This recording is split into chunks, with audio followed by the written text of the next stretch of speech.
Watch it. Yeah. You can fast forward. 4 hours.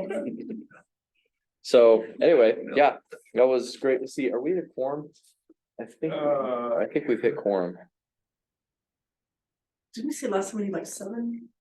I think I might be making that up. I think you're right. I think there's 14, and I think we determined that Majority of entities, Oh. which Yeah. we do have. we have, Okay. so we should be good. All right, so with that, I would, let's go through around and do introductions, and then we'll go for minutes. Let's start here. Jeff Lanigan, on point for utilities at WSU. Lana Cohen, Research, U of I. Eileen McCall, City Pullman.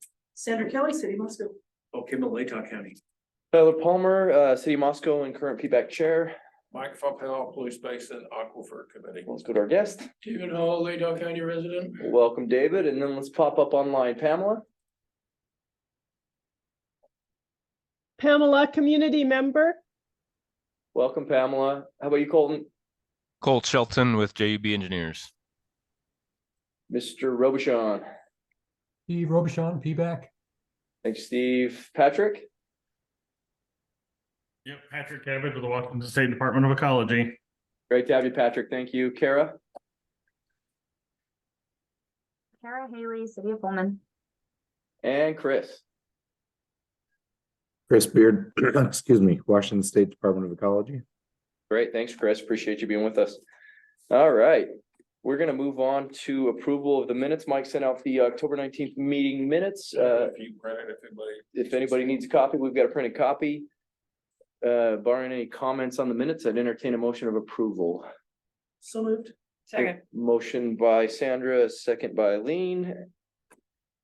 All those in favor? Hi. Aye. Any opposed? Motion carries. The minutes stand approved for our October 19th minute. Our next agenda item is public comments for items not on today's agenda. So we'll open that up for any comments that anyone might have. Mike, you got a spare copy of the agenda? I left one on the desk. Thank you. Anybody else need one? Everything. Oh, yes, thank you. Thanks. Thank you.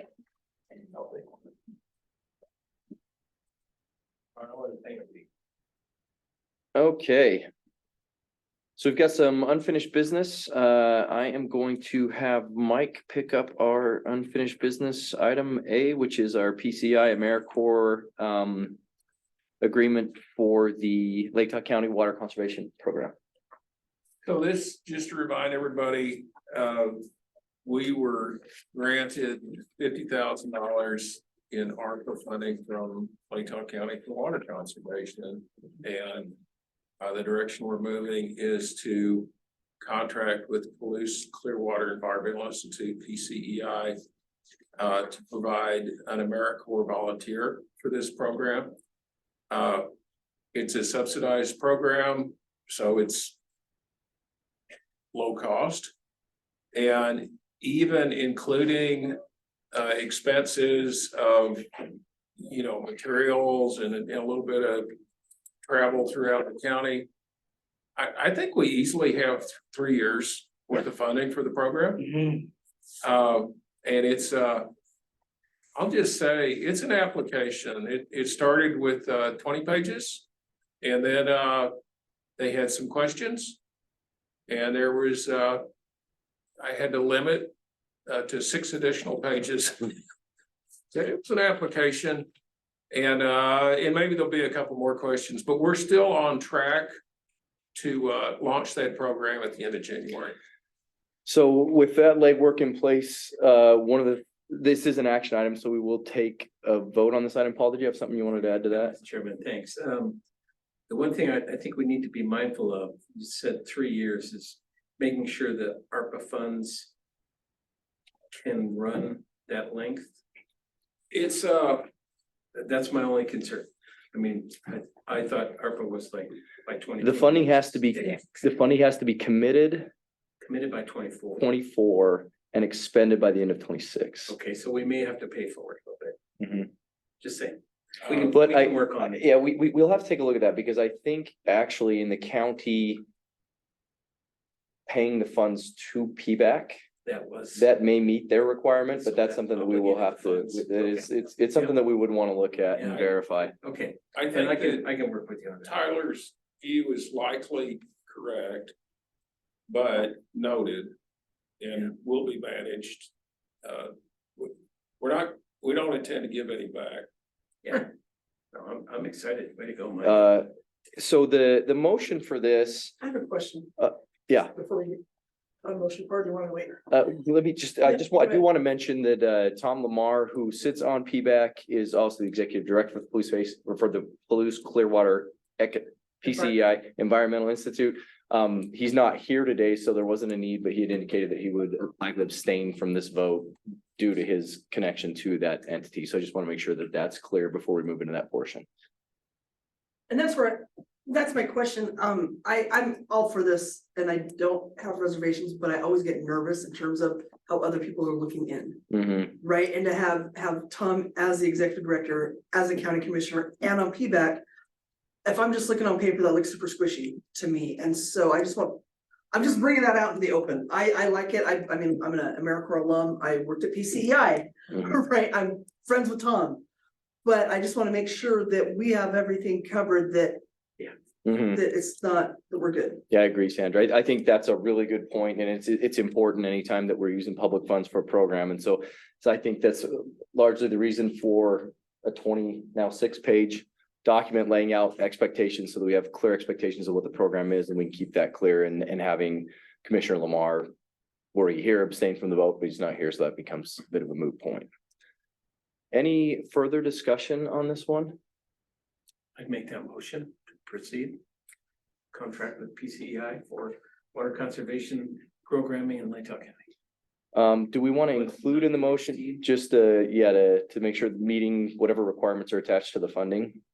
Yeah, sure. Okay. So is that motion clear?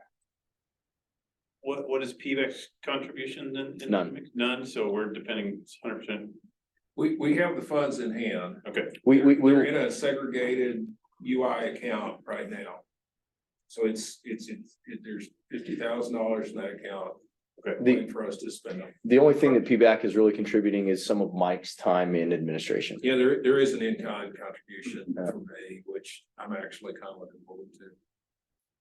And actually, I think with Mike can correct me, but the intent is to use some of that for some water conservation information, brochures and materials. Yeah, there will be some handouts and whatnot, and there will also be a social media and some website stuff. Can we pause for just a second? I've got a motion on the floor. If I can get a second, if there is a second, but then we can do further conversation or further chat. Let's restate the motion before we do the second. So the motion that I have, Paul, and correct me if I'm wrong, the motion was Just for the record, to yeah. approve the contract with PCEI in the amount not to exceed $50,000 for the purposes of the launch of a water conservation program in Latah County. With the caveat that we're assuring that we comply with all requirements of said funding. Is that correct, Paul? Does that capture it? Correct. Second. Okay, we got a second. Now let's carry on. Conversation. Let's go. Sorry, Mr. Chairman. Yeah. Mike? So the idea is that there's a strong in-person component, whether to public groups, schools, and this includes all of Latah County, so not just the basin. And I'm fine with that. But there's also a pretty strong virtual component, which would include website stuff and social media and probably stuff that I don't know what it is yet. Personally, I'm excited to see this, and I really appreciate the county commissioner's commitment to this, because as we know, the county doesn't own a water system. And so often the question that I field frequently is, how are people in the county going to contribute if they're, if it's the rate players ultimately that will end up bearing the burden of an alternate water supply? How do we have people with county on private wells contributing? And really our best avenue is through education about this shared resource. And so it's nice to see the county really putting skin in the game when they don't own a water system, and working toward this. So I thought it was a good gesture on their part. Any other discussion? How are we formulating that message? Like who's gonna be on point? So I'm picturing this volunteer and they're gonna spreading the gospel of water in some form. We will develop some curriculum, some talking points. Okay, Consistent with what the two cities, things that happening at the university. Again, we want everybody aligned. And I think Okay, with that's- PBAC that's what I was administering wondering. this, that we'll request routine updates from Oh, yeah, the American we will go Volunteer and out from for- Mike and Yeah. make sure that we get our eyeballs on what's going out. But you know, there's. Reams, I don't know what big word, there's lots of information that can be customized locally. sure. Where do they work out of? Do you know where the AmeriCorps Volunteer is working out of? Are they working out of PCI offices? This one's gonna have to be housed here. Okay, I'll be Um, over here. I did say that to Rusty, I'm pretty sure he heard me. Right now, the plan is to house them somewhere in this building. Where you can more easily oversee the program. I'm responsible for providing an office for Yeah. them. They're not, they don't all work out of PCEI. Okay. Any other, Quan- When do they start? Our target is January 26th. Okay. And it's initially, just because of the way their calendar works, a 8-month. And we can go into 12-month additions following that. anything else? All right, hearing no further comments, we have a motion by Paul and a second by Eileen. I would put it to a vote. All those in favor of awarding the contract, say aye. Any opposed? Okay, that motion carries, so that's exciting. We'll get that program going. Item number 5, we don't have any new business that we're gonna be presenting today.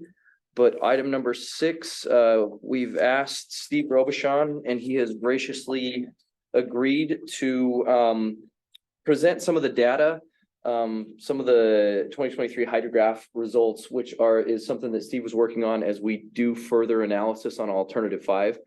And so what we've asked Steve to do today is just give us a little bit of a crash course on some of the numbers, so that we can just look at some of the rougher numbers that he's been working with initially, and then we'll have a subsequent presentation with a little bit more analysis and polished results. So today, Steve's just gonna crash course us a little bit, and then we'll go from there, but I figured that would probably be of interest to the committee.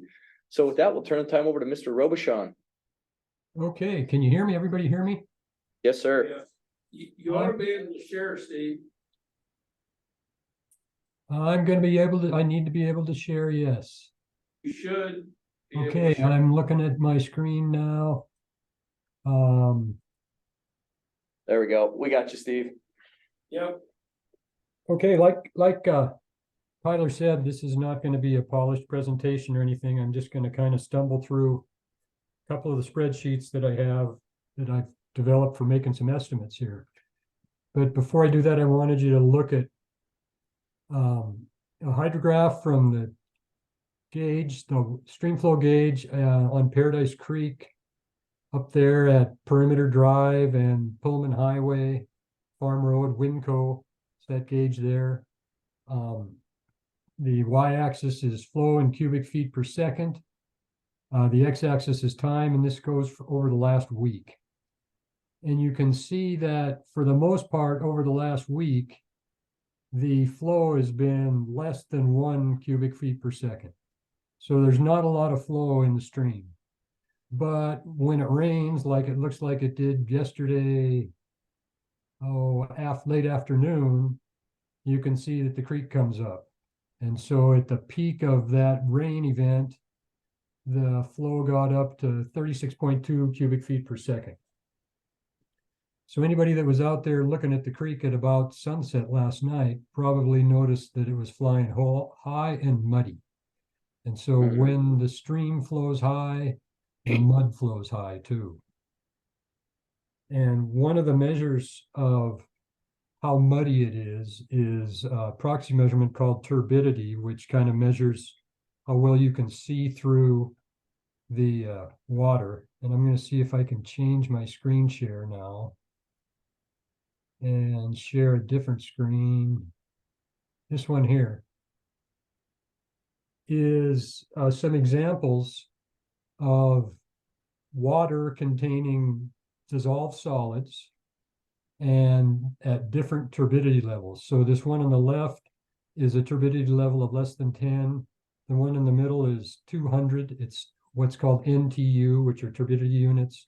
And the one on the right is 1500 NTU. So you can see as it gets pretty muddy or a lot of solids in there, the number goes up pretty quickly.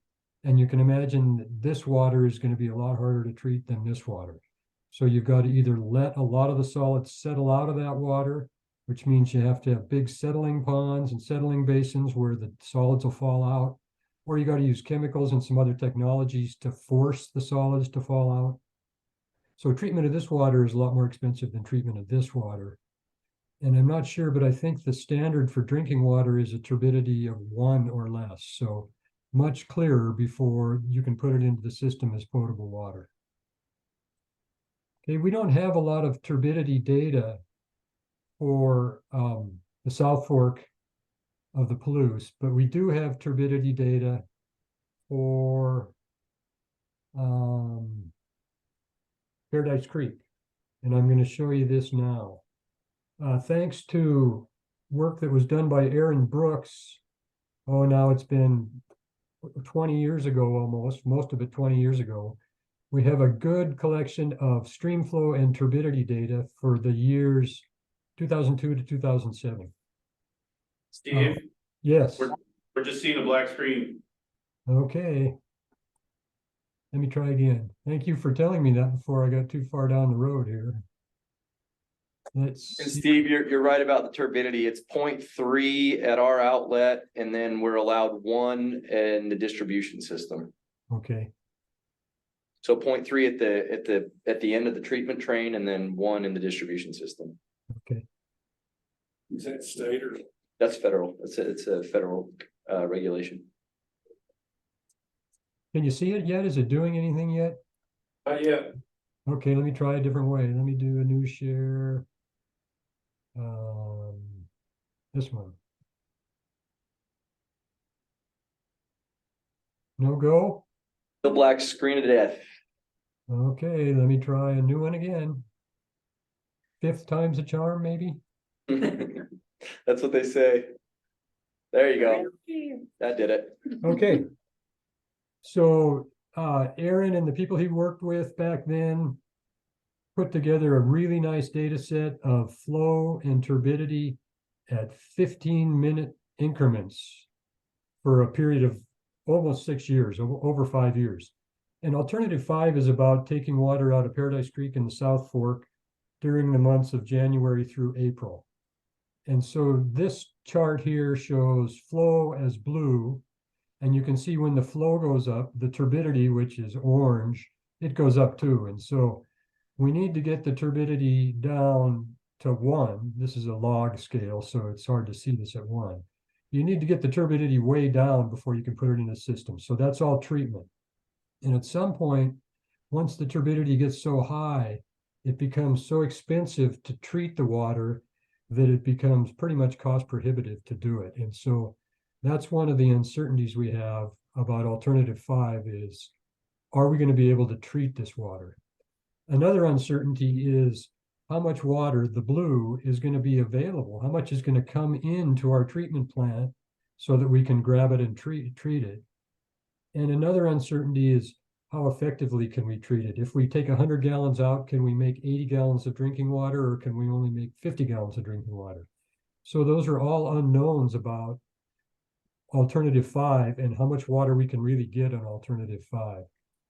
So I built this spreadsheet using Aaron's data to make a chart. Let's see if I can get down here to the chart right here, where you can tell it what maximum turbidity you can treat in NTU. You can tell it how much water you have to leave in the stream, a minimum amount that you have to leave in the stream so that the fish in the biotic environment can still survive during those months. And then another number for what the efficiency of the treatment is. Can I get 100 gallons out when I pull 100 gallons out of the stream? And depending upon what you put in for these parameters, this chart will populate with different values for each year, 2002 to 2007, January, February, March, and April. Now, these two red lines here are the demand at year 0, which is how much Moscow and UI are using beginning at year 0 of the plan. So currently, well, it's actually 2017 to 2021. And that demand is going to grow because of population growth to the second line, which is the year 50 demand.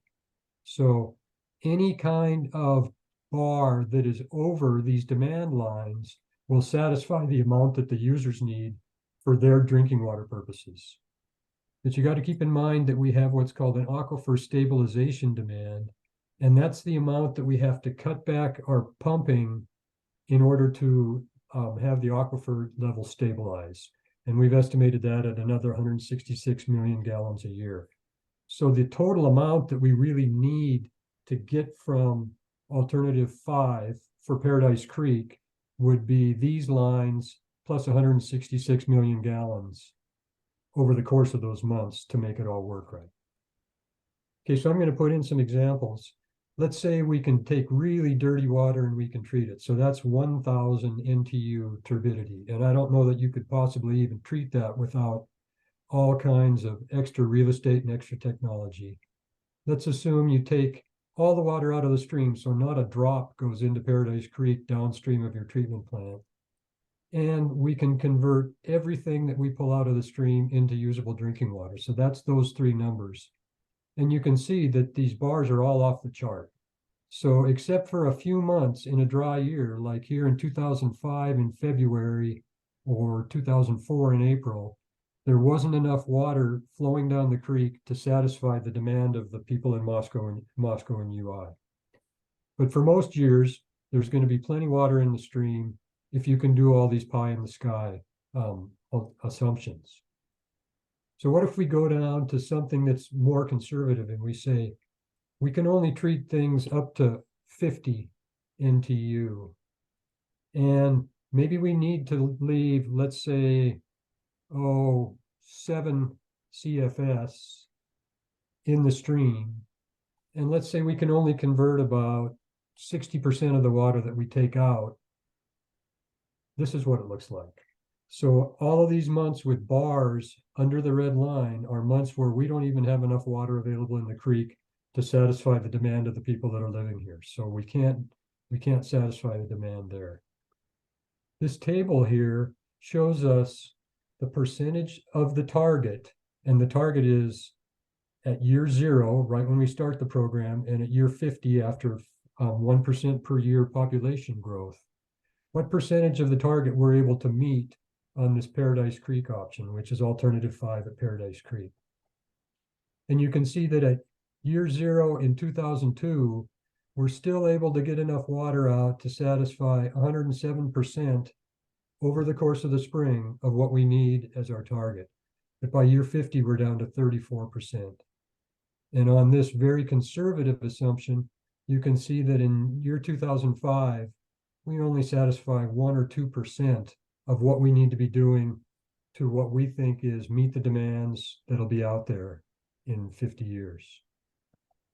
Now, if we go to something that's kind of maybe reasonable and doable economically or reasonably economically, and we can say 100 NTU is the most we can treat efficiently, and we can get by only leaving 5 CFS in the stream, and we've got a good treatment plant, and that allows us to get 80% efficiency on our treatment.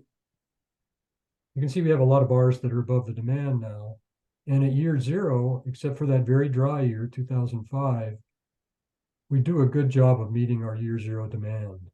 But because of population growth, by the time we get out to year 50, we're never going to meet the demand.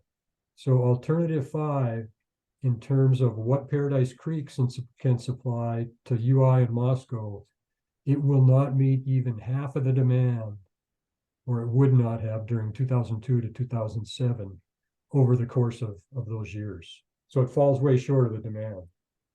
Well, yeah, Steve, and you know, at 100 NTU, that's a turbidity level that you're kind of down the middle treatment facility wouldn't handle 100 NTU. It would likely require additional coagulation, settling. Like you'd have to take additional treatment measures to deal with 100 NTU water.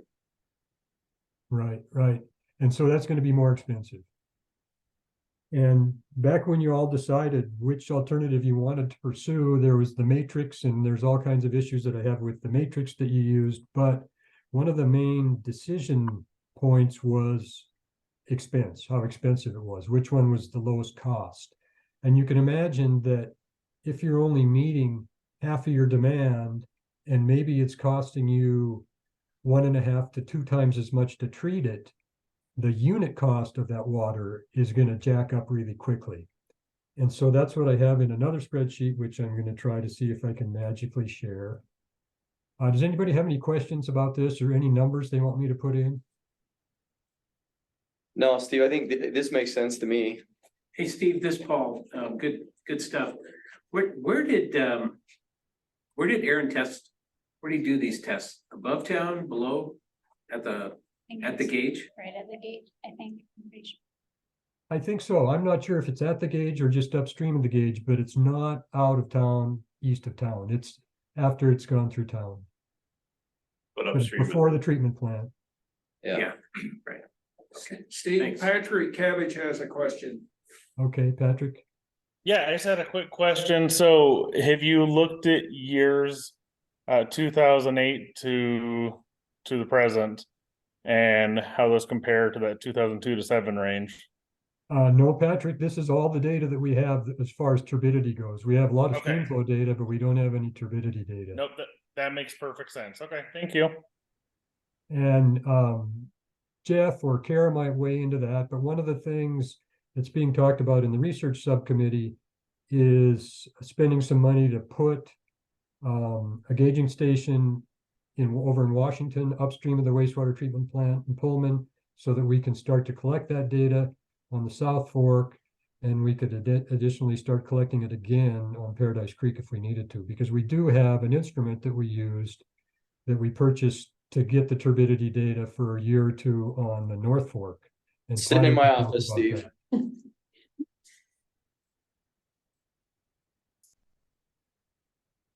Okay,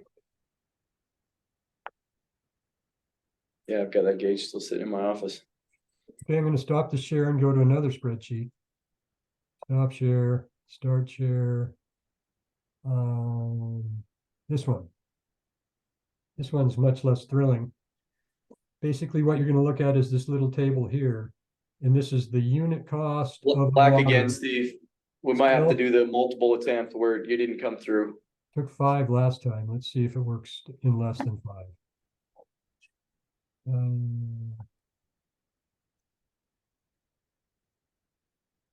Let me just try that. There you go. That worked. Yay. Okay. I'm going to be looking at this little table, and this is the unit cost in dollars per acre feet. And you can see alternative 1, 66,700 per acre foot. Alternative 2, 33,400 per acre foot. Alternative 3, 41,900. Using the numbers that I just showed you for the 100 NTU, 5 CFS left in the stream, 0.8 efficiency, the Paradise Creek alternative 5 comes in at $117,000 an acre foot. So it's almost twice as expensive as the next expensive alternative to try to get our water out of Paradise Creek. Now the South Fork's got a different flow regime, so we can actually get more water out of the South Fork, and the demand is higher, so we can use it because there's more mouths feeding off the demand there. So the South Fork, if you make the same assumptions for the South Fork about turbidity and how it relates to flow as exist on Paradise Creek, The South Fork comes in at $58,000 per acre foot. So alternative 5 in aggregate is going to be somewhere between this $58,000 and $117,000 per acre foot, which is going to make it not the least expensive alternative, but the most expensive alternative. And so that's kind of the bottom line of the numbers that I've crunched so far. That's what it shows. So if you're making your decision based upon least cost, alternative 5 is probably not the best decision.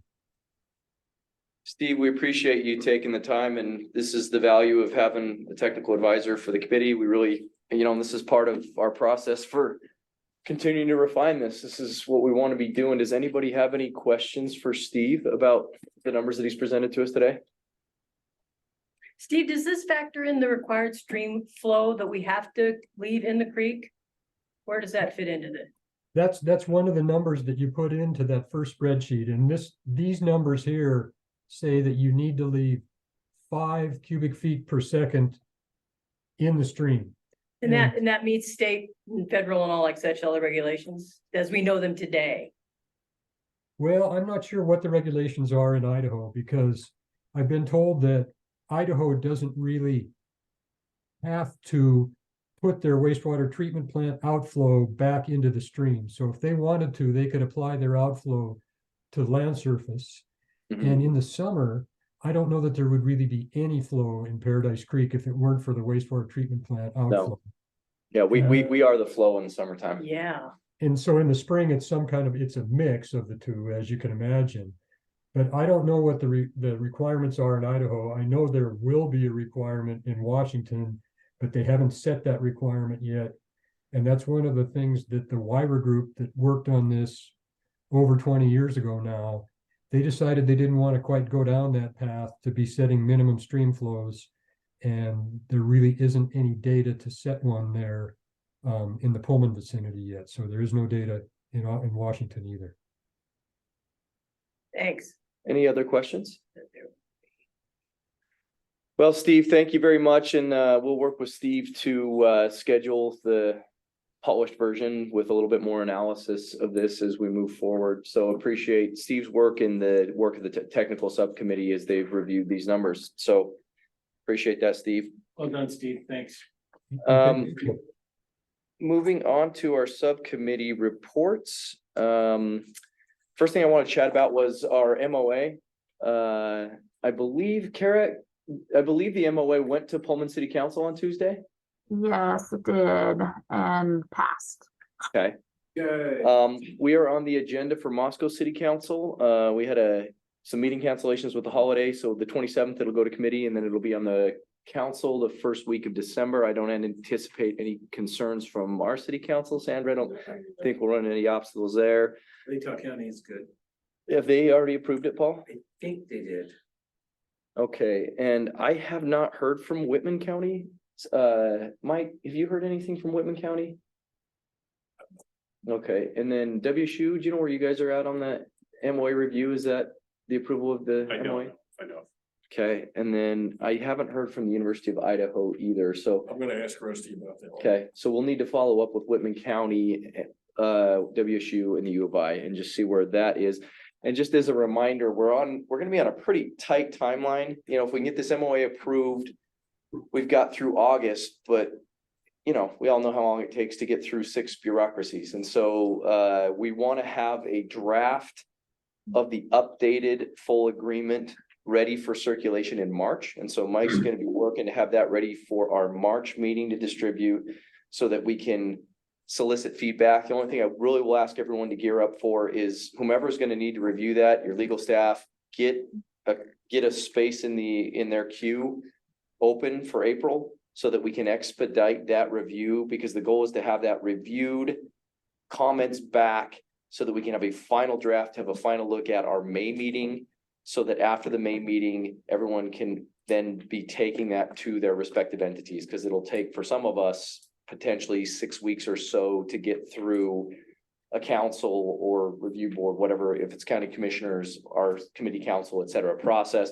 so that we've got that in place no later than we're targeting to have that done by the June meetings so that we're well in advance of August. What I don't want to do is, having had this much time, go back to our elected body saying, yeah, well, we had a year and we still didn't get this done. So I want to make sure that we get it back in front of our elected bodies or our leadership, respective leadership on time. So please set up whatever your processes are with your organization to have that review expedited in March, April, so that we can get that out.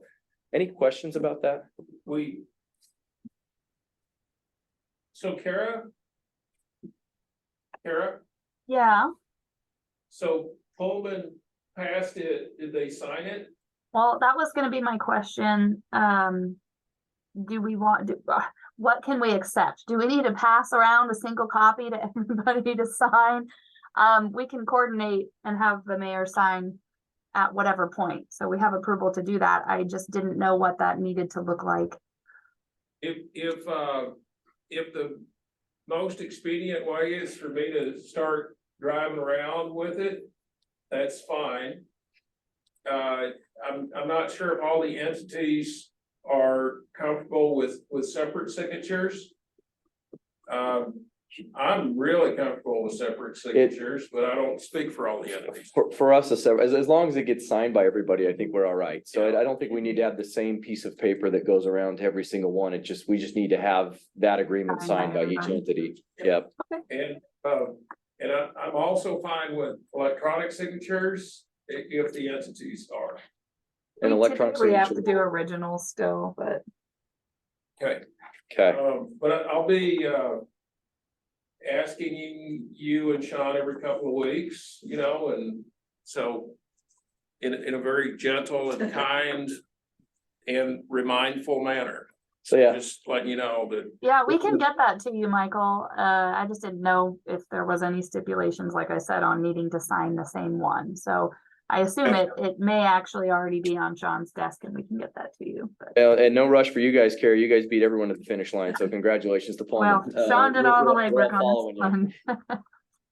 Okay, well, yeah, please do follow up so that we can get that in place and keep that process moving along.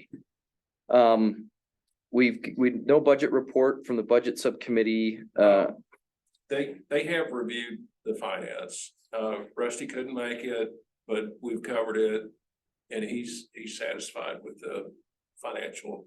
There hasn't been Any significant movement? expenses or revenues. Okay. Communication, we had a meeting scheduled, but a little something happened, and so it would have been a really cold meeting, so we decided to wait till we could warm up. So anything you want to brief the group on, Paul? Be continued. All right. Our technical subcommittee, I believe, met earlier today. Mike, Jeff, do you guys have an update on that? There's a lot to talk about. Talked about next steps on alternative 5, next steps on other alternatives, and there's more questions than answers on any of that, and chickens and eggs and whatnot. The action items, however, are the committee will be meeting monthly for the time being. I will be looking into the specific processes to get a gauge for flow and turbidity on the South Fork of the Palouse, in line with the Jacobs MOU or whatever it was, memorandum for May. Mike, is that in Pullman? Yes. Okay. South Fork of the Palouse in Pullman, regarding alternative 5. I'm going to talk to Tyler and Paul and see if we have any documentation sent to IDWR for the funding, like that they aren't able to give us their terms yet, but I'm looking for any documentation we sent them as far as what did we promise in writing, if we do have that. And then Lena is going to talk to Jeff Langman about passive recharge potentials and possibly think about that. We think he's on sabbatical right now, but kind of start that conversation and see what we can find out about that. potential next steps. No, he had to get dressed to come to the water summit. He did say. Like out of his PJs? Mhm. Yeah. So yeah, we've got a lot of good things in the works. We're continuing communication with the tribe as we work through the adjudication of the basin and analysis of our alternatives and appreciate their participation. We'll be engaging with DOE a little more robustly as we work to get some to continue the review and look at how we move those things forward. So yeah, we've got a lot of good things going on that front. Any questions about the technical subcommittee or any of the previous things we discussed? All right, we're gonna have a pre-Thanksgiving efficient meeting then, folks. Other reports and announcements. Paul, anything else you want to mention about the summit? Yeah, I'll just push out the link. Okay. So hopefully it'll come on probably an email just says. Paul Kimball sharing the OneDrive link. Good luck. Click. Go to bed, wake up. Paul promises morning, no it might be viruses. there. Wake up the next morning and it's just gonna be Paul's image on the screen saying, I'm holding all your files hostage. No, I watched it. It's really clear video. It's just. Yeah, they've got a good setup in there. Excellent. All right, so our next meeting is scheduled for Thursday, December 14th in this same location and online. So just a reminder, that's the second Thursday. It's still typically the third Thursday. Yep. And your calendar invite should be correct.